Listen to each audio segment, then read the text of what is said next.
Very good evening to everyone. मैं मधु यादव आप लोगों का स्वागत करती हूँ हमारे यूट्यूब चैनल वेम्पिक्स में। ओके, और आज हमारा एमसीक्यू सेशन है ऑन राइट्स। और कल हमने सारे के सारे फैक्ट्स राइट्स के ऊपर कवर कर लिए हैं। और हमने जो क्लास ली है ना, 4 क्लास ली है, और उसमें कॉन्सेप्ट ऑफ राइट्स की एक एक फैक्ट्स और एक एक बात की ना जड़ की खाल निकाल कर पढ़ाई करी है। और इसी बेस पे आज हमने एमसीक्यू सेशन रखा है। तो चलिए प्रैक्टिस कर लेते हैं एक बार कि क्या क्या हमने पढ़ा है। और इसमें बिल्कुल एक्टिव होके पार्टिसिपेट करना है और अपने क्वेश्चंस को ना कमेंट बॉक्स में जरूर दीजिए। उससे मुझे भी मोटिवेशन मिलता है और आप लोग की भी प्रैक्टिस हो जाती है। ओके, तो क्लास को शुरू करने से पहले आप लोग वीडियो को लाइक कीजिए, शेयर कर दीजिए अपने स्टडी ग्रुप्स एंड फ्रेंड्स के साथ, और चैनल को अगर सब्सक्राइब नहीं किया है तो उसे सब्सक्राइब भी कर लीजिए। ओके, तो फर्स्ट क्वेश्चन है आज का कि किसने कहा कि अधिकार वह मांग है जिसे समाज स्वीकार करता है और राज्य उसे लागू करता है। बहुत सिंपल क्वेश्चन है और हमने इसको अपनी क्लासेस में पढ़ा भी है। और जिन्होंने पिछली क्लास नहीं देखी है वो जाकर इन क्लासेस को देख ले। डिस्क्रिप्शन में इसका लिंक दे दिया जाएगा, तो आप लोगों को पूरा कॉन्सेप्ट क्लियर हो जाएगा। ठीक, एक एक क्लास को देखिए, ध्यान से देखिए और उनके अपने शॉर्ट नोट्स बना लीजिए, ताकि जब एग्जाम में आप पढ़ें तो आप लोगों को एकदम क्लियरली समझ आ जाए। और ये जो क्वेश्चन पूछ रही हो वो वहां से पूछा हो, वहां पे मैंने अच्छे से एक्सप्लेन किया था। तो जिसने क्लास ली है वो तो कर लेगा भाई। सो इसका करेक्ट आंसर है ऑप्शन डी, बोसांके। किसने कहा था? बोसांके ने कहा था कि अधिकार वह मांग है जिसे समाज स्वीकार करता है और राज्य उसे लागू करता है। नेक्स्ट है कि अधिकारों को मनुष्य की प्रकृति का अंग किसने कहा? ठीक, अधिकारों को मनुष्य की प्रकृति का अंग किसने कहा है? सबसे पहले किसने कहा भाई? सो वो है डॉक्टर आशीर्वर्दम। किसने कहा? डॉक्टर आशीर्वर्दम ने कहा है कि अधिकार जो है मनुष्य की प्रकृति का अंग है। ठीक, जो जॉन लॉक है उन्होंने तो ये कहा ना कि जो अधिकार है वो मनुष्य का प्राकृतिक, मतलब एक तरीके से, एक सेकेंड,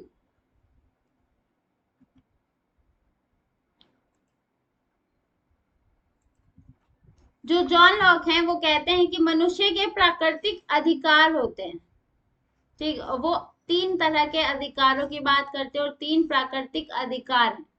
ठीक, right to life, right to property and right to freedom, है ना। इन तीनों की वो बात करते हैं। लेकिन अधिकारों को मनुष्य की प्रकृति का अंग वो कहा है डॉक्टर आशीर्वादम ने। ओके, नेक्स्ट है कि किसने कहा कि राज्य का जन्म होने पर प्राकृतिक अधिकार सामान्य इच्छा में परिवर्तित हो गए।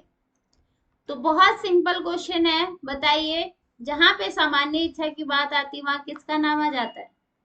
तो आपका करेक्ट आंसर है ऑप्शन ए, रूसो ने कहा था। ठीक, क्योंकि वो क्या करते हैं, जनरल विल का आइडिया देते हैं। ठीक, जनरल विल के आइडिया में वो कहते हैं कि जो व्यक्ति होता है ना, 2 तरह की विल रखता है। एक तो उसका एक्चुअल विल होता है और एक होता है जनरल विल। तो एक्चुअल विल में जो ह्यूमन बीइंग है वो थोड़ा सेल्फिश, अपने बारे में सोचता है, सिर्फ सेल्फ के बारे में वो सोचता है। लेकिन जो रियल विल है, रियल विल में ह्यूमन बीइंग एक कॉमन कॉमन राइट या फिर कॉमन चीजों के बारे में सोचता है और सभी के बारे में सोचता है। और जब रियल विल मिलते हैं तो एक जनरल विल बनता है। और इस जनरल विल में जो प्राकृतिक अधिकार है उसकी थोड़ी वैल्यू कम हो जाती है। ओके, और जो प्राकृतिक अधिकार है वो जाकर जनरल विल में चेंज हो जाती है। ओके, नेक्स्ट है, यह किसका कथन है कि फ्रांस की क्रांति व्यक्तियों के अमूर्त अधिकारों पर आधारित थी, जबकि अंग्रेजों की क्रांति उनके परंपरागत अधिकारों पर आधारित थी। फेमस कोटेशन है, बता दीजिए। इसका करेक्ट आंसर तो हर किसी का आना चाहिए। हमने इसकी भी बात करी है अपनी पिछली क्लासेस में, इसलिए बार बार बोल रही हूँ, जाके वो क्लास जरूर देखिए ताकि आपका जो बेस है वो क्लियर हो जाए। देन ये क्वेश्चंस अटेम्प्ट कीजिए। और ये जो सारे क्वेश्चंस हैं ये सारे के सारे PYQs हैं, ठीक। तो इम्पोर्टेंट क्वेश्चंस हैं और एग्जाम्स में भी अलग तरीके से पूछे जा सकते हैं। तो इसका करेक्ट आंसर है बर्ग। तो एडमंड बर्ग जो कि एक क्या है, रूढ़िवादी है। तो इन्होंने जो ब्रिटेन की रूढ़िवादिता है ना, जो वहाँ का ट्रेडिशन है, जो कल्चर है या फिर जो गवर्नमेंट फॉर्म है, वो उससे बहुत प्रभावित थे। और इसी वजह से उन्होंने कहा कि जो ब्रिटेन का अधिकारों का सिद्धांत है वो वहाँ के परंपरा ट्रेडिशन पर आधारित है, ठीक। और बर्ग कहते हैं कि भाई अगर आप किसी राइट्स की बात कर रहे हो, किसी भी अधिकार की बात कर रहे हो, तो वो अधिकार ऐसे ही सडन नहीं आएगा। वो राइट तो धीरे धीरे कल्चर और ट्रेडिशंस के साथ आती है। जब कोई प्रैक्टिस की जाती है और वो प्रैक्टिस बहुत समय तक चलती है तो उसे धीरे धीरे राइट्स बना दिए जाते हैं। ओके, नेक्स्ट क्वेश्चन है, दो स्टेटमेंट है और दोनों स्टेटमेंट के बारे में बताना है। कि देखिए, फर्स्ट है स्टेटमेंट, अधिकारों को केवल राज्य तक सीमित रखना चाहिए। और रीजन क्या दिया है इसका, कि राज्य अधिकारों को सुरक्षा प्रदान करता है।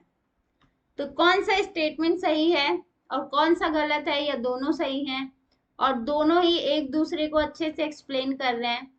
तो यहाँ पर ऑप्शन डी करेक्ट आंसर है। यानी जो स्टेटमेंट 1 है कि अधिकारों को केवल राज्य तक सीमित रखना चाहिए, ये स्टेटमेंट एब्सोल्युटली इनकरेक्ट है। क्योंकि जो राइट्स का कॉन्सेप्ट है वो राइट आपका स्टेट से भी मिलता है, कल्चर से भी मिलता है और ट्रेडिशन से भी मिलते हैं और नेचर से भी मिलते हैं, ठीक। और दूसरा, राज्य केवल क्या करता है, अधिकारों को सुरक्षा प्रदान करता है। यस, उसके प्रोटेक्शन के लिए है राज्य, ठीक। तो जो लिबरलिस्ट थ्योरी आप याद करो, उसमें क्या कहते हैं कि जो राज्य है, जो स्टेट है, वो सिर्फ ये देखेगा कि जो ह्यूमन बीइंग है उसके अधिकारों, उसके फ्रीडम, उसके इक्वालिटी को प्रोटेक्शन मिल रहा है या नहीं मिल रहा है। ओके, तो इसलिए जो हमारा जो रीजन है वो सही है लेकिन स्टेटमेंट इनकरेक्ट है। नेक्स्ट है कि अधिकार वह मांग है जिसे समाज स्वीकार करता है और राज्य लागू करता है। यह किसने कहा है? तो किसका स्टेटमेंट है, लास्की का, लॉक का, बोसांके या ग्रीन? सो इसका करेक्ट आंसर भी है बोसांके, ठीक। कि अधिकार वह मांग है जिसे समाज स्वीकार कर लेता है और राज्य उसे लागू करता है, उसको लेजिटिमेट करता है।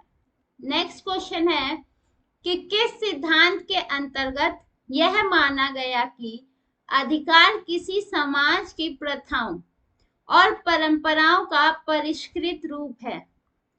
तो बताइए, हमने स्रोत पढ़े थे, सोर्सेस पढ़े थे ना, सोर्सेस ऑफ राइट्स या थ्योरीज ऑफ राइट्स।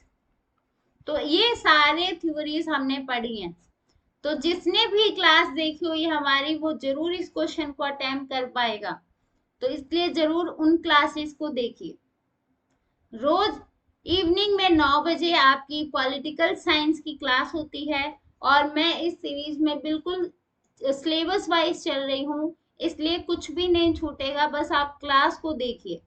और मैं जो भी करवा रही हूँ ना एक कॉन्सेप्ट को लेकर, उसको अगर आप मेरे से पढ़ रहे हैं, हमारी क्लास को देख रहे हैं, तो उसके अलावा कहीं पढ़ने की जरूरत नहीं, क्योंकि A to Z में सब चीजें कवर करते हुए चल रही, ठीक। सो इसका करेक्ट आंसर है ऑप्शन बी, अधिकारों का ऐतिहासिक सिद्धांत। जो हिस्टोरिकल थ्योरी है राइट्स का, उसमें कहा जाता है कि जो राइट्स है वो किसी भी सोसाइटी के बिलीफ, फेथ एंड ट्रेडिशंस के आधार पर किसी भी ह्यूमन बीइंग या सोसाइटी को मिलते हैं। नेक्स्ट क्वेश्चन है कि फ्रांस की क्रांति व्यक्ति के अमूर्त अधिकारों पर आधारित थी, जबकि अंग्रेजी क्रांति अंग्रेजों के परंपरागत अधिकारों पर आधारित थी। यह किसने कहा है? और अभी सेम क्वेश्चन, इसी तरह का क्वेश्चन हमने पीछे भी पढ़ा है, तो डोंट कंफ्यूज और करेक्ट आंसर दीजिए। सो इसका करेक्ट आंसर है आपका एडमंड बर्ग। देखिए क्वेश्चंस पहले आते हैं, ठीक, पीवाईक्यूज हम इसीलिए करते हैं, और पीवाईक्यू करने का यही फायदा है कि जो आने वाला एग्जाम है ना, तो क्वेश्चन भी वही पूछेगा लेकिन उसका फॉर्म चेंज कर देगा। तो यहाँ पर मैं ये क्वेश्चन इसीलिए लेकर आई थी कि समझ आता है या नहीं आता है। तो ये थोड़ा सा कंफ्यूजिंग था क्योंकि जो स्टेटमेंट है वो चेंज हो गया था, थोड़ा सा मोल्ड कर दिया था उसको, ठीक। तो देखिए इसका करेक्ट आंसर है वो एडमंड बर्ग है। नेक्स्ट है कि बेंथम और जीएस मिल विश्वास करते हैं किन अधिकारों में? तो बताइए भाई, हमने बेंथम भी पढ़ा है, जीएस मिल भी पढ़ा है, तो उनके कॉन्सेप्ट के आधार पर, उनके कॉन्सेप्ट के बेस पर इसका करेक्ट आंसर क्या है? सो वो है ऑप्शन बी। वो सोशल वेलफेयर राइट्स की बात करते हैं, ठीक, और उपयोगितावादी सिद्धांत की बात करते हैं, और इसी में वो सोशल वेलफेयर राइट्स की भी बात करते हैं। नेक्स्ट क्वेश्चन है कि टीएच ग्रीन के अनुसार प्राकृतिक अधिकार वे अधिकार हैं, कौन से अधिकार है भाई? सो इसका करेक्ट आंसर है ऑप्शन डी। प्राकृतिक अधिकार यानी नेचुरल राइट्स वे राइट्स हैं जो कि किसी भी ह्यूमन बीइंग, इंडिविजुअल के एथिकल डेवलपमेंट के लिए जरूरी है। ओके, किसके लिए? एथिकल डेवलपमेंट के लिए जरूरी है, वही नेचुरल राइट्स कहलाता है। ओके, तो चलिए आज की क्लास बस इतनी ही, मिलते हैं कल की क्लास में नए कॉन्सेप्ट के साथ। तो कल या तो हम सिटीजनशिप का चैप्टर शुरू करेंगे या फिर डेमोक्रेसी का चैप्टर शुरू करेंगे, ठीक। तो मिलते हैं कल की क्लास में 9 बजे। और फ्रेंड्स, सुबह मॉर्निंग 9 बजे मैं PYQ सेशन लेकर आई हूँ पूरे पॉलिटिकल साइंस का, ठीक। तो हमने एक पेपर पकड़ा है और उसको शुरू कर दिया है, हाफ क्वेश्चंस भी हमारे हो चुके हैं। तो उस सेशन को जरूर देखिए क्योंकि डेली प्रैक्टिस आप लोगों की जरूरी है, ठीक। तो डेली प्रैक्टिस करेंगे ताकि एग्जाम आने से पहले हम फुल प्रिपरेशन हमारी रहे और एग्जाम में किसी भी तरीके का डर या झिझक ना रहे।